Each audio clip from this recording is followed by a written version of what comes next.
Welcome back to the IBSP. Here's your host, Boxing New.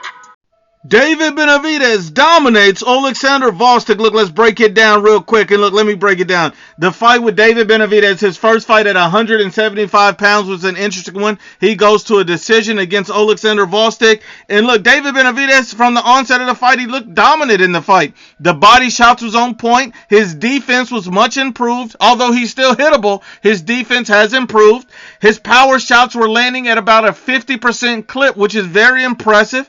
David Benavidez is not a one-punch knockout artist. He's a high-pressure guy, so he's going to look to break down his opponent. He seemed to have Gvozdyk hurt at points, but he was never able to drop him or knock him out. So I do give David Benavidez credit for the fight. I don't think that it's a bad performance. I think it was a good performance, so I have no problem with this. I give all the credit in the world to David Benavidez for the performance. I think he did a good job. I think he dominated the fight, and I think he showed a lot of improvements at 175 pounds. Now, look, let me just be honest and unbiased about it as well.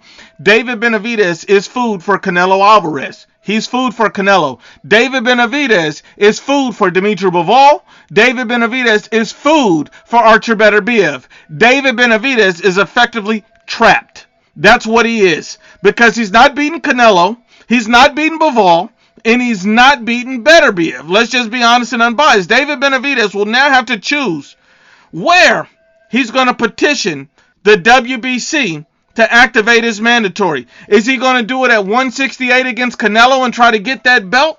Or is he going to do it at 175 to fight the winner of Bivol Beterbiev? Either way, he's losing. So in my opinion, I would have to assume David Benavidez should go the Canelo route. And as a Canelo fan, I want to see Canelo fight David Benavidez next. I think that's a winnable fight. I think Canelo Alvarez would break down Benavidez. Power shots, defense.